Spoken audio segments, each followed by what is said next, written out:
खुलुमबाय मोनसे गोनांथार रादाब रासियानि कार्गो जाहाजा भुमध्य लैथोमायाव मानो गोदोदों इन्जिन बेरफ्रुनायनि उनाव रासियानि कार्गो जाहाजा भुमध्य लैथोमायाव गोदोदों बे जाहाजनि 14 मावथि सोद्रोमाफोरखौ स्पेनआ रैखा खालामदों नाथाय सानैया दासिमबो गोमानानै दङ मोनसे रिपर्टनि बायदिब्ला रासियानि बायजोआरि मन्थ्रि बिफाना बुंदों दि उर्सा मेजर जाहाजा इन्जिन खथायाव बेरफ्रुदोंमोन आरो भुमध्य लैथोमायाव गोदोदोंमोन बबेखानि बेरफ्रुनायनि जाहोनखौ दासिमबो मिथिनो मोननाय जायाखै जों गुबुन एजेन्सिफोरजों सोमोन्दोआव दं आरो जाहाज गोदोनायनि जाहोनखौ मिथिनो नाजागासिनो दं होननानै बुंबावदों रासियानि बायजोआरि मन्थ्रि बिफाना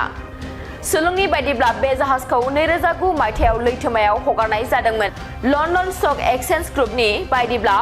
अबर्न'लजिका ग्रुपनि सिस्टार कम्पानि एसके युगा कार्गो जाहाज उर्सा मेजरनि बिगोमा आरो अपारेटर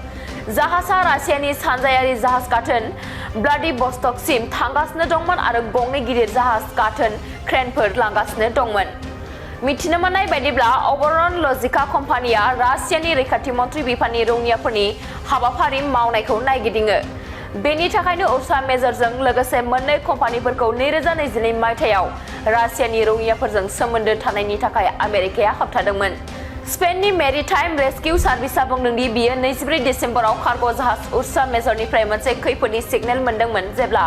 बियो आलमिरानि बोरिमानिफ्राय 52 माइलसो गोजानाव दंमोन बेनि उनाव बिथाङा खाथिनि मोनसे जाहाजजों सोमोन्दो लाखिदोंमोन जाय फोरमायदोंमोन दि उर्सा मेजरनि दैयाव मोनसे लाइफ बोट दङ